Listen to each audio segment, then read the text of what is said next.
जरा बजाओ फिर बताओ, दोनों हाथ उठा करके। कीर्तन में इसकी बड़ी महिमा है।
समझ नहीं आ रही है कि पूरा पंडाल भरा हुआ है, लेकिन मेरे कानों में आपकी अभी तक ताली की आवाज क्यों नहीं है? जरा मुझे मालूम होना कि आप लोग हृदय में प्रभु का स्वागत कर रहे हो।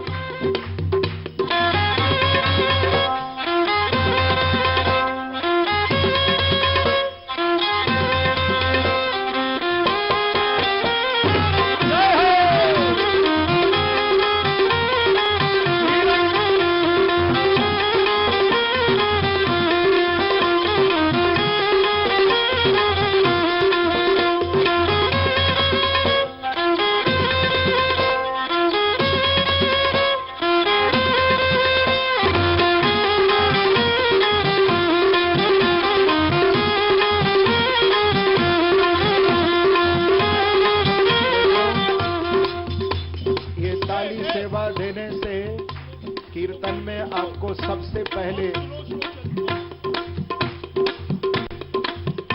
क्या मिलेगा मालूम है? प्रसन्नता।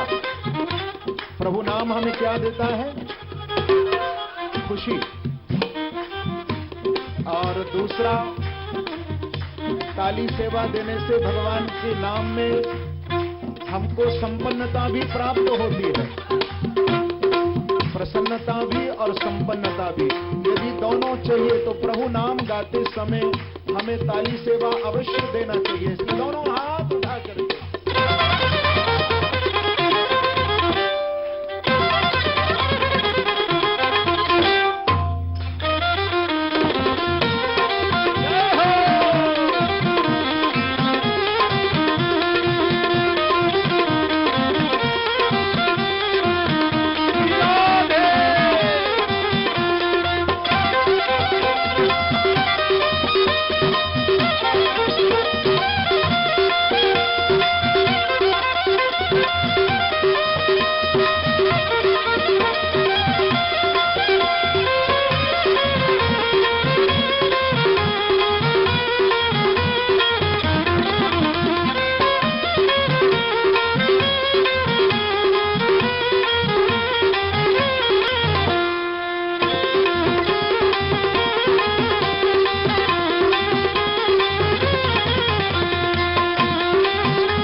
जय जय श्री राधे, जय जय श्री राधे, जय जय श्री राधे।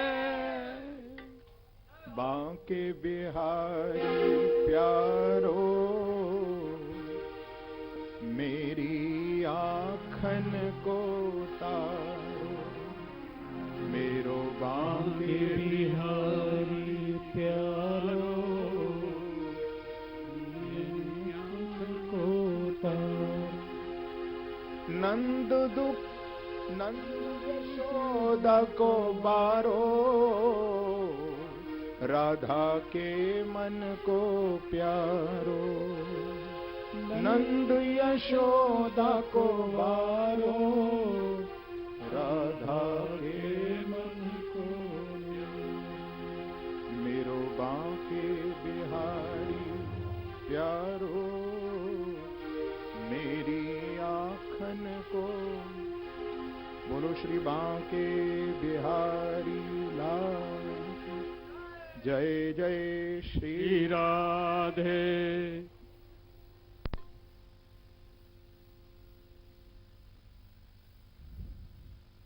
परम मंगल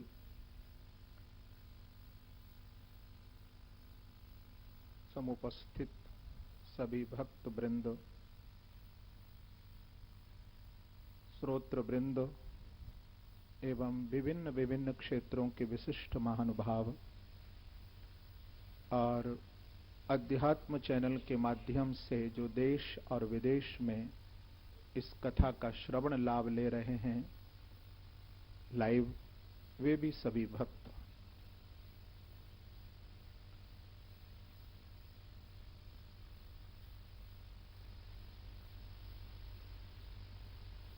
वैसे तो मुझे लॉस एंजलिस में श्रीमद् भागवत की कथा के लिए आते हुए ये 19वां वर्ष है, पर इस बार श्री बांके बिहारी सेवा मंडल के द्वारा ये विशिष्ट रूप से गौ सेवार्थ विशाल आयोजन गौ सेवा के लिए रखा है। और अभी अभी हमारे कुमार भाई भावनानी जी कह रहे थे, क्योंकि वो हिसाब रखते हैं जरूर मेरी कथाओं का, तो उन्होंने अभी कहा कि 1080वीं भागवत, 80 माने 1080वीं भागवत आज से प्रारंभ होने जा रही है।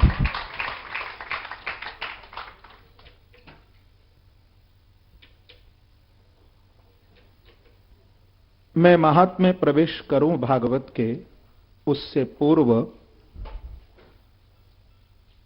भूमिका में प्रवेश करते हुए श्रीमद् भागवत की 3 बातों पर आपका ध्यान थोड़ा आकर्षित कराना चाहता हूं, क्योंकि भागवत के महात्म्य में इन तीनों की ही चर्चा है।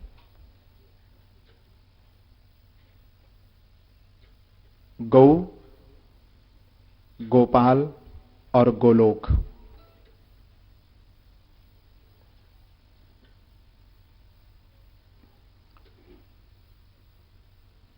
भगवान श्री कृष्ण की प्राप्ति का जो सबसे बड़ा मार्ग, प्रसन्नता का जो प्रभु की मार्ग है, वो गौ सेवा है।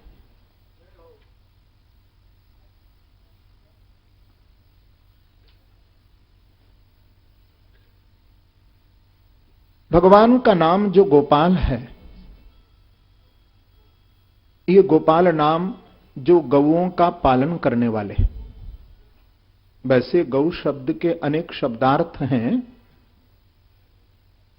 पर यहां मैं कहूं तो जो गौओं का पालन करने वाला। हम यदि भगवान के भक्त हैं तो गौओं का भी हमारे जीवन में उतना ही महत्व है, यह ध्यान रखना। क्योंकि भगवान का नाम गोपाल जो पड़ा है, यह गोपाल नाम ऐसे ही थोड़ी प्रभु ने रख लिया या भक्तों ने गोपाल उनको कह दिया। यह गोपाल नाम प्रभु का इसलिए पड़ा क्योंकि भगवान कहते हैं कि मैं भले ही गौओं का स्वामी हूं, क्योंकि मालिक तो वही है। क्योंकि भागवत के अंतर्गत आप देखें दशम स्कंद के समय, दशम स्कंद में जिस समय कामधेनु गौ ने भगवान की पूजा की है और प्रार्थना की है गौ ने कि कृष्ण कृष्ण महायोगिन विश्वात्मन विश्वसंभव भवता लोकनाथेन सनाथा वयमच्युतः। ये भगवान को गौ ने कहा है। कृष्ण कृष्ण महायोगिन विश्वात्मन विश्वसंभवः भवता लोकनाथेन सनाथा वयमच्युता। सनाथा वयम।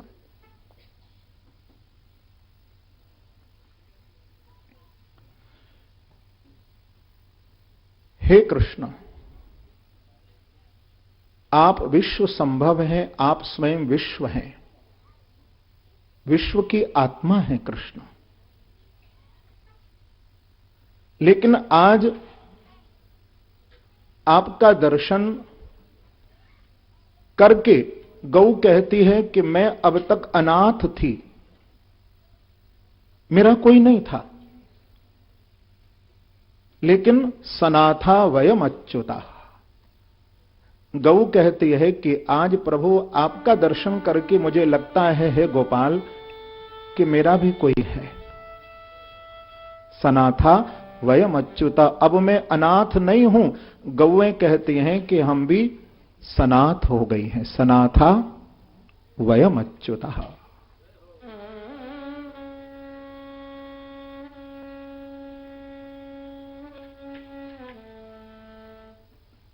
जिस समय भगवान श्याम सुंदर नंद नंदन अकारण करुणा बरुलाले श्री कृष्ण जब 5.5 वर्ष के प्रभु थे और प्रथम बार भगवान गौचरण करने के लिए जब वन में गए,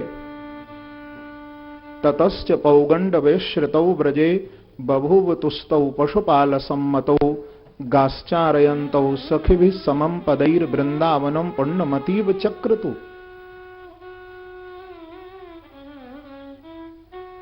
तो बड़ा पवित्र दिन था गोपाष्टमी। गोपाष्टमी के दिन भगवान गौएं चराने के लिए गए थे, तो नंद बाबा ने देखा कि लाला ने पैरों में न कोई चप्पल पहनी, न कोई जूती पहनी, न कोई पन्हिया। तो नंद बाबा ने भगवान श्री कृष्ण को कहा कि लाला देखो, तुम नंगे पांव वन में गौएं चराने के लिए जा रहे हो, बेटा जूती तो पहन लो, पन्हिया तो पहन लो। तो भगवान ने अपने पिता को क्या उत्तर दिया था? जिस समय भगवान 5.5 वर्ष के थे, भगवान ने कहा कि बाबा ये गौएं मेरी इष्ट हैं, मेरी आराध्य हैं।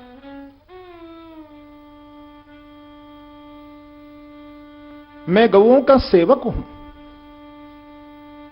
क्योंकि हम लोग गौओं के मालिक तो बन जाते हैं कि हमारे पास इतनी गौएं हैं, हमारी गौशाला में इतनी गौएं हैं, हमारे घर में इतनी गौएं हैं। भैया गौओं के स्वामी या गौओं के मालिक बनने की जरूरत नहीं है। भगवान कहते हैं कि मैं गौओं का सेवक हूं, गौ सेवक बनो।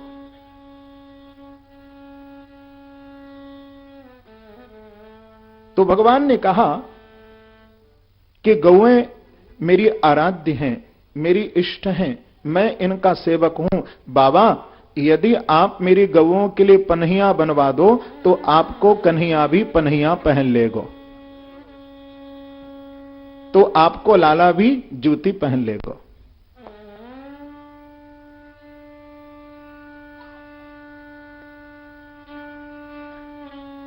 कहने का अभिप्राय, बंधुओं, हम वेद के इस मंत्र की ओर ध्यान दें, क्योंकि आज हमारी गौ सेवा में उतना रुचि नहीं है।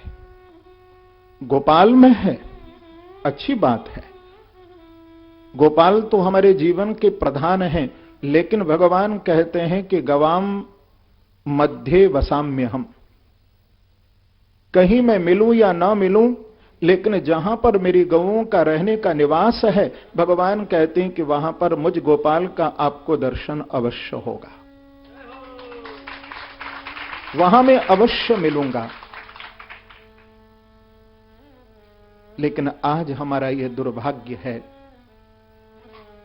विशिष्ट रूप से जो धर्म प्राण देश है भारत, जहां गौ हत्या होती है।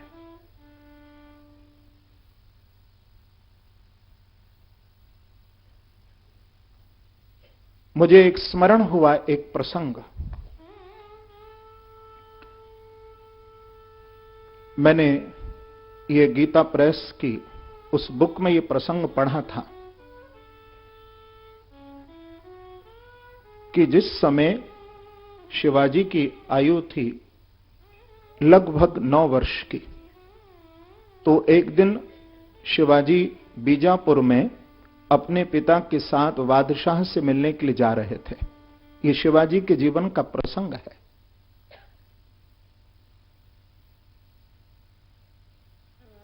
अपने पिता के साथ जा रहे थे तो मार्ग में कोई कसाई गऊ को घसीटता हुआ काटने के लिए ले जा रहा था।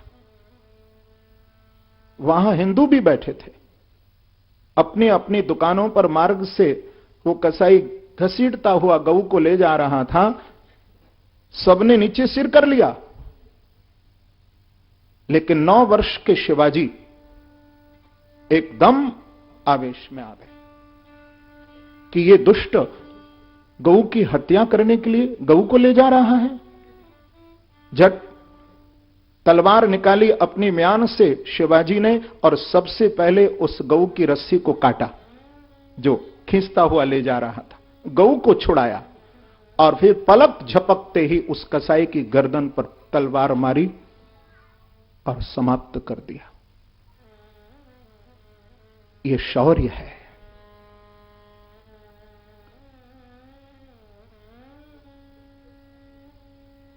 क्योंकि गऊ कोई सामान्य नहीं है, कोई पशु नहीं है, कोई जानवर नहीं है। गऊ तो चलता फिरता एक मंदिर है। गऊ के अंदर 33 करोड़ देवताओं का निवास है, 68 तीर्थ हैं। यदि गऊ का दर्शन कर लिया तो गऊ का दर्शन मात्र से ही शास्त्र कहता है कि भैया आपने समस्त तीर्थ और तीर्थों के साथ साथ सर्व देवताओं की पूजा और दर्शन कर लिया। जिस स्थान पर गौएं निवास करती हैं, शास्त्र देखो गौ महिमा के संबंध में कहता है कि आप उस स्थान पर जाकर के यदि गौओं की श्वास, जहां गौएं श्वास लेती हैं, आप यदि उन श्वासों का भी सेवन करेंगे जहां गौओं की श्वासें निकल रही हैं, तो आपके शरीर के जितने पाप हैं उन पापों को नष्ट करने की शक्ति गौओं की श्वास में है।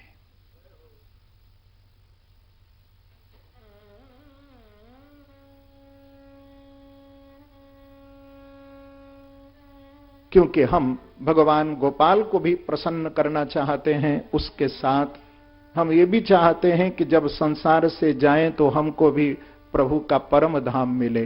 क्योंकि यद गत्वा न निवर्तन्ते तद धाम परमम मम, भगवान गीता में अर्जुन को ये बोले हैं कि अर्जुन तद्धाम परमम मम, जो एक बार मेरे परम धाम को प्राप्त कर लेता है फिर उसका इस मृत्युलोक संसार में जाना नहीं होता है, वो सदा सदा के लिए मेरे चरणों का आश्रित जीव हो जाता है। तो गीता का जो प्रभु का वचन है तद्धाम परमम मम, भैया वो कौन सा परमम मम है, कौन सा धाम है? वही गोलोक धाम है।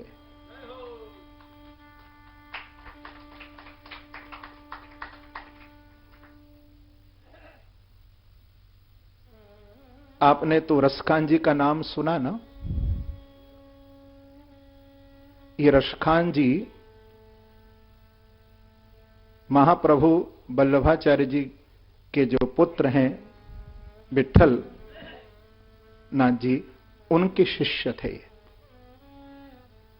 उनसे दीक्षा ली थी और इन रसखान जी का नाम था इब्राहिम।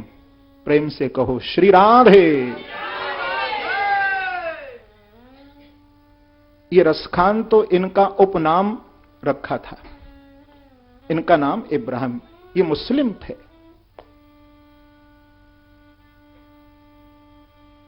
जिन्होंने अपने सबैया में कहा है कि जो पशु हो तो कहा वस मेरो, चरो नित नंद की धेनु मझारन।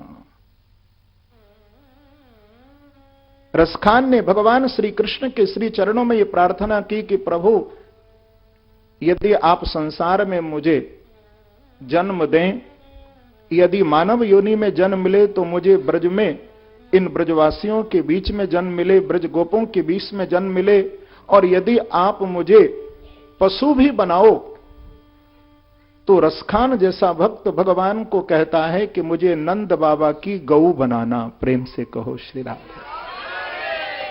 मैं नंद बाबा की गऊ बनूं। क्योंकि ब्रह्मा जी ने भी सृष्टि में सबसे पहले गऊ का निर्माण किया है।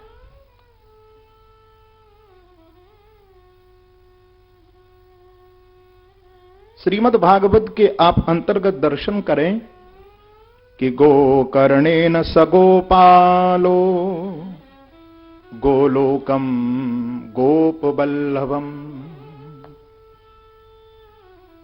श्रीमद् भागवत के महात्म्य में लिखा है कि गोकर्णेन स गोपालो, कि गोकर्ण को लेकर के भगवान गोप वल्लभ, जो कि ग्वाल वालों के प्रिय हैं, ऐसे भगवान श्री कृष्ण अंत में गोकर्ण जी को लेकर के अपने गोलोक धाम में गए।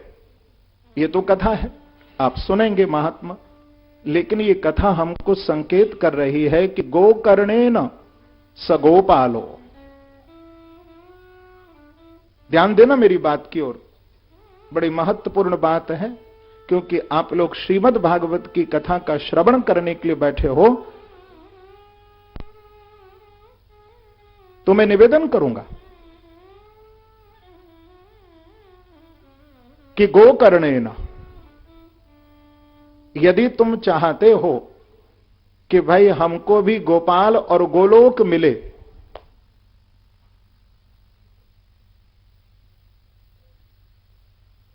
गोपाल भी मिले और गोलोक भी अंत में हमको मिले, प्रेम से कहो श्री राधे, श्री राधे।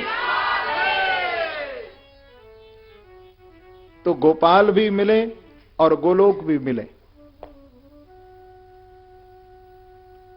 तो गोकर्णेन, गो माने इंद्रियां,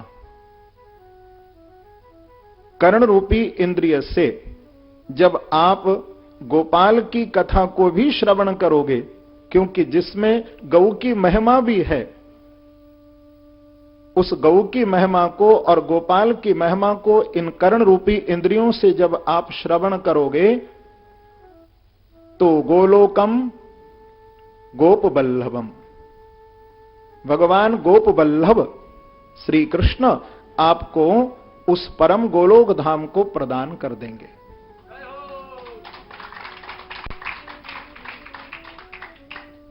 आपको गोलोक धाम मिलेगा।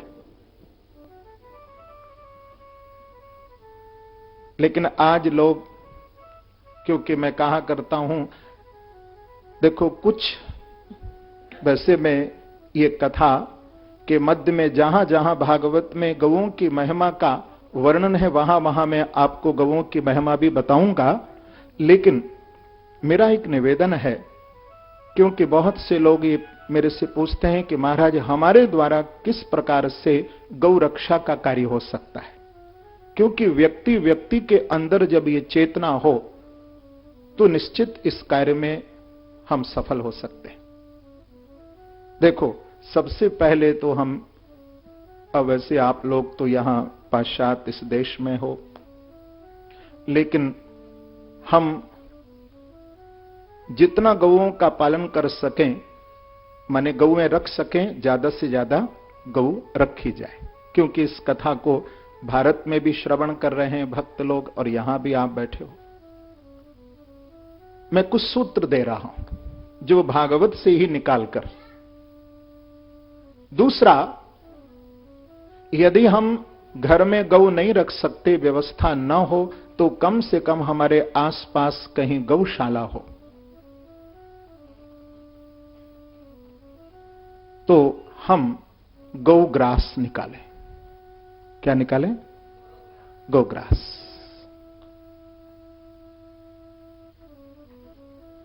आपको याद होगा कि पहले घर में जब हमारे भोजन बनता था तो पहली रोटी गौ की और अंतिम रोटी कुत्ते के लिए।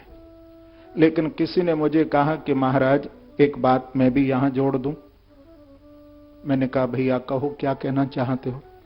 तो उसने मुझे कहा कि महाराज अब पहली रोटी तो पत्नी खिलाती है पति को, उसको तो गाय की तरह बना दिया, और अंतिम रोटी स्वयं खाती है, तो सारे दिन चीखती रहती है। उल्टा हो गया, काम विपरीत हो गया। लेकिन मैं, ये तो विनोद की बात है, पर गौग्रास अवश्य निकालें। तीसरा, गौ की रक्षा हमारे द्वारा भी हो सके, इसके लिए तीसरी बात शास्त्र कहता है कि भैया गौ की चीजों का, जैसे दूध का, घी का, छाछ का ज्यादा से ज्यादा स्वयं प्रयोग करो। जितना हम गौ की वस्तुओं का अपने लिए प्रयोग करेंगे, अपने घर में प्रयोग करेंगे, उतना गौओं का पालन होगा, गौ की रक्षा होगी।